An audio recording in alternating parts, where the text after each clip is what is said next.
today with one of our newest Arizona drag racing legends, Darin Dolezal. Darin is also one of our newest Arizona Drag Racing Hall of Fame members as well. And we're happy to have you here. How are you doing today? Good, Chris. Thanks. Yeah, your story is awesome. We know that you're a family man. You've got great kids, great grandkids. Well, good grandkids that are also great, not great grandkids yet, but you've got to watch the way that terminology is. True. But where you originally from? Chandler. So you was born at Williams Air Force Base. So was your dad in there? My dad was in the Air Force. Yep. Well, that's awesome. You grew up in the Chandler area, and Yep. Been there since '59. When was your first memory of thinking cars are pretty cool? My dad, the first car I ever rode in was a '55 Chevy. From here to Indiana, probably 6 months old. So I've been wanting to get a '55 Chevy just because of that, but it's not major important. But anyway, growing up being a kid, he had muscle cars. I mean, he watched racing and stuff, just like, whatever. So he's a hot rodder. And actually back then, Grand National stock cars was the deal, instead of NASCAR the way it is these days. So, I mean, I watch it, but it doesn't turn me on like it used to back in the day. But anyway, he had muscle cars, Chevelle, Super B, all that. So I was kind of around car stuff then, and one thing led to another. What was your first car? '63 Galaxy 500. With the 390? 352. 352, okay. Yeah. 352, it looked like a 427, the badass, except mine wasn't the fastback, it was a squareback. But I had thrush mufflers on it, mag wheels, and jacked up everything we did back then. The hijackers on it, or? No, my dad showed me a trick. We flipped the shackle over to kick the ass of the car up. But your dad was supporting your. Oh yeah. Yeah, that's cool. And then obviously I was in high school, and then another friend's brother worked at a parts house in town, and I'd see this car sitting out front. Anyway, ended up being a '63 Pontiac Tempest Le Mans, and I bought it with no motor and stuff. And punk kid, just doing my own deal. Found a motor through newspaper, put it together. Started going to Beeline and high school drags, bracket racing out there, midnight drags, all that kind of stuff. So your first time to the races, did you go before you actually took your car out? Oh yeah, I used to go out there. A friend down the street, couldn't even tell you his name these days. I mean, we were young. His mom or something would take us out there, drop us off, spend the day hanging out, hot rod, all doing what you do, and get a ride back home. And did that a few times, and before you know it, I mean, how time flies in high school. I had those two cars when I was a sophomore in high school. So the Tempest was worked on after school and in between work, and drove the Galaxy every day. So that was your driver. Yep. In high school, anything else significant happen when you're in high school? As far as car-wise? Maybe or romance-wise? Girls-wise? Yeah, girls-wise. We both did our deal probably pretty much till our senior year. Right. And I mean, obviously I seen her around. I don't know if she's seen me, it doesn't matter. But she did her deal. She was into sports. She was doing track. So she had some racing in her blood. So right she was there. hard to catch up with. Yeah. Well, plus she had racing in her head right then, I think. And then when we got together, just one thing after the other. Make a plan and either ditch school, or I'd pick her up from, I think she worked at Jack in a Box. I'd pick her up there in the morning and haul us out to Beeline and race, and on and on. What was your first real race car when you consider a purpose-built race car? The purpose-built car that I actually was involved in building, yes, was my '81 Camaro. Myself and Mark Leonard built it from the ground up. Badass car.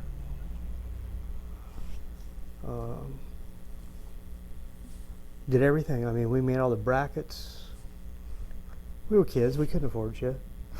Yeah, but that's the nature of the cool part about drag racing is that there's still a lot of ability for people to do certain things themselves. Right. Unfortunately, in the schools they don't really teach kids like they used to teach them, Right. but still it's still the ability. I mean, I think everybody had big dreams and under budget, Right. and we're able to. When we were in school, Mark had a 67, 66, whatever, Chevy 2. Solid concrete backyard. His dad was crazy. Always working on his race car shit. I mean, and he was smart back then. I mean, just engineering wise, and to this day, he's so anal and builds stuff still. We built that car together. My Trans Am that I race, that I still have, he originally built for himself, basically an outdated Pro Stock car, and it's been pretty good to us over the years. Lots of rounds. It's taking a lot of places. Lot of places. And then he built a dragster that somebody didn't come through on. We ended up buying it and put Debbie in it originally after her Spitzer car. And then we got a Yancer car. So she's still in the Yancer car. I still have the Trans Am. And then I got my Roadster that I race in super gas primarily right now. And it's back to the Trans Am. That's been my biggest winning as far as money and material. The Pink's All Out at Firebird. I won that event. And then What was that like when you? How did you get invited to do? Was something they invited you to join, or did you no, sign up? You just showed up for it. you just show up and they go through their, you make time runs, whatever you do, whatever their system was, and they see cars they like or spot or how they ran. And at that event, back then, 90, whatever it was, they put so many cars in a hat, and then they would dry out 16 cars. The ones that ran the closest to 90 to 999 is the area they picked for that event. All the other events, it hasn't been like that. So, and they let dragsters run in it too, so Debbie ran in it. And we actually both got picked. And I raced her second round, but she gave it to me, of course. And then just kept going, and like I say, that Trans Am is badass. It's deadly. It was good. So on that particular one, it was an elimination bracket that you didn't have to put up the pink slip for your. Not race on that car? one, no. Yeah. No, you could bet in between rounds, and I mean, Side bets and all that. yeah. I mean, like it was $2,000 to bet when we raced, and of course we bet the whole amount if we wanted. So whether I kept it or she kept it, we got it. Put it in the pot. You just let it roll it over. But just how, I don't know how they did the ladder, how it came around for your next pairing or whatever they did, but it ended up cool. It was very cool. It was a whole different experience. It's not the normal racing that we're used to. Flag drop, hand deal, or no flag, hand drop deal, no lights, no nothing, just old school type racing. It was pretty cool. First one there wins. Yep. The what was, I mean, when you're doing that, was it like, did it drag on a little bit because of the TV production side of it, or? A little bit. Yeah, playing camera games in and out and all that stuff, and you know, being involved in that situation and going deeper into the rounds, it didn't matter at that time, you know, because especially on something like that, where the stands are packed, the biggest at that time, the biggest venue that we raced in, with that many spectators and the whole situation. So it was a good feeling to be there. It was very cool. It was very cool. The in that car, you've done a lot of things with it, and you really, because it's so close to it. I mean, you probably modified it or updated over the years in any way, or is it pretty much the way it was? It's pretty much the way it was. It's actually ready to go do some testing again right now. It's been setting for a while because I have a Roadster. I've been racing in super gas primarily. But that car's been in super gas, super comp, super eliminator back in the day, which there wasn't major amount of door cars back then that would run 790. Right. So I played pretty hard in that. I think one year in Division 7 I finished 5th, maybe 7th, I don't remember. But for a door car racing those dragsters, it was pretty cool. And then when everything changed, and I've been running it in Top Sportsman a few years ago, and the very first year they started Top Sportsman, the third event out, which separated door cars to dragsters. First, second race, third race, I ended up winning Vegas, my first divisional event, and then played a little bit, and then just technology. These cars are out of control. I mean, I have a little South Chandler type cool car, and I'm racing against $300,000-$400,000 cars. But it does the job. It still does the same thing. You got to cut a light and run the number. Race the track. The so you have a Roadster. Yep. Tell us about that car. 32 Chevy, Dodge, Pontiac, whatever you want to call it. I think they pretty much all look the same. Got it from a buddy of mine, Jody Davis, Torco distributor here in town, dealer, and we were talking one day and at the boat races actually, and conversation came up, and the car's been setting, and I'm like, dude, what are you gonna do with that car? You know, and I said, we want to make a change. You want to do a deal? I'll trade you a dragster, because I had a dragster extra. And I said, I'll trade you a dragster for that Roadster. Come over and check it out, you know. So one thing led to another, and we worked out the deal, and I took the car and put his drivetrain out and put mine in it. Started messing with it. Had some problems for a while. It was originally a comp eliminator car. So to get it set up right where it would cut a light and be, because our deal, you got to be so competitive, it's crazy. It took me a while, but I finally got it figured out pretty good. Did pretty well with it. Won multiple rounds here and there, and then to this date, our biggest win is winning a national event, Wally, at Denver in 21. How'd that feel? In front of major crowd people. That was very cool. Very cool. It had to be. I remember being excited for you when I saw that. That was quite the. After all these years, to win the large Wally is, and we've won a couple other small ones for best appearing crew and all that. You know, thanks to Tom back in the day at Desert Designs here, and a couple other friends for designing and doing sewing, making team shirts and all that. So it's been cool. So, what's your life lessons, or what would you tell people? What would you do to encourage people to go drag racing today?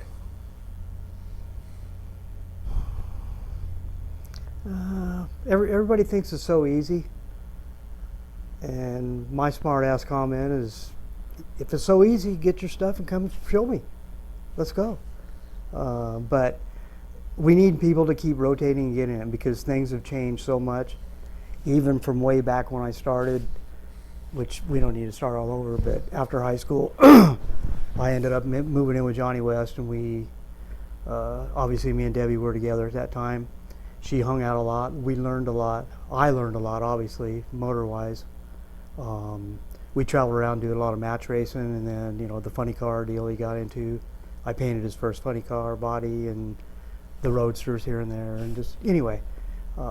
Things have just changed so much from then to now, and the reason we got out of that is getting married and having kids, and just couldn't be doing all that, you know. So when we decided to get back into stuff, I had a little street car type Chevy 2 myself, 63, 65, whatever. Cruised around on the street racing a little, because actually the Beeline was closed by then, and everything else was going on. So you didn't drive across town to Phoenix Dragway? No, I ended up trading it, and I got a front motor dragster. So we tried that with a Pontiac motor in it, and went out to Mel Larson's, and that was, believe it or not, one of the trips there on I don't know when. One of the trips there was the very first motor that I ever scattered and blew up. Kicked the rods out of it, typical Pontiac deal. It was all in front of you. Freaking oil all over me. It was pretty. You're not a real race car driver unless you get the oil bath every once in a while, right? Yep. You got that out of your system? Yep. And obviously we've heard shit ever since then, off and on, but we've been pretty fortunate, knock on wood. What do you do to support all this? Tell us about your business. Normal body and paint. Back years ago, used to do a lot of race car work, a lot of race car painting, repairs, and a lot of connections were through Johnny because of the pro activity that he had. Bazemore, we used to call him Blazemore, stuff like that. Blaze Whitmore. Yep, fixing his stuff. Multiple different funny cars back in the day. A couple top fuel cars. Jerry Eckman's Pro Stock car did work on that. But that's cool. But even back in that era, the money wasn't there like what it costs to get stuff done these days. But insurance work is pretty much where it's at. And I'm going to be 65, so I'm slowing down and I'm not taking a lot of work in, but I'm still staying busy and trying to move money to support this bad habit. You're a race car junkie, right? Drag racing junkie. Yeah. Overall, it's been your family's involved with it. Your lovely wife. You do it as a family.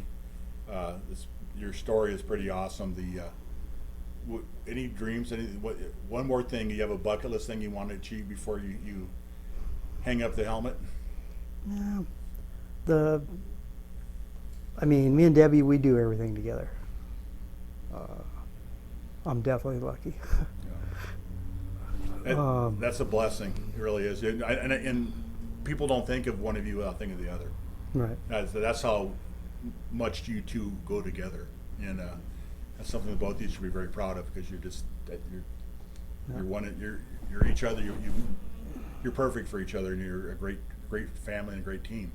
At this point, a goal would be for her to get a Wally. I've got some. Brandon's got one already. The granddaughter, she's won like 6, maybe 7 Wallies between her age group, starting at 12 to 14 right now. So what kind of race car, when she jumps out of junior drag, what you going to put her in? She might be driving Brandon's old car that I have at the shop that's sitting there race ready right now. She might be driving it, or I have matter of fact, a guy from town, Jesse Freeman's old super stock Camaro, the 82. Matter of fact, it's in getting body work done right now. I'm squeezing it in between work. She might drive it in brackets, or we're going to set it up and start doing some of the 8th mile big dollar bracket racing. Just because the NHRA stuff is turning so involved in having grade points, and you got to travel everywhere to get grade points. Like at this point right now, we would like to go to Sonoma, but Super Comp is closed for Debbie to race. So if we go, I'm going to have to drive my Trans Am. She's going to drive my Roadster, or her Roadster. Mm-hmm. So, but just the kids are an awesome deal to go watch and be around. And the youngest grandkid, Dexter, Amber's son, doing quarter midgets for years, did pretty good, and now they're doing the dirt deal now, and it's a new world. So we'll see how that goes for them. Something you should be very proud of, your accomplishments. Before we go, I want to thank you for being here. You and your family are just really good for drag racing. Your passion for it, the things you've done, your stories are amazing. You're definitely an Arizona drag racing legend and a deserving member of the Arizona Drag Racing Hall of Fame. And thanks again for being here today. Appreciate it, Chris. Thank you very much. Okay.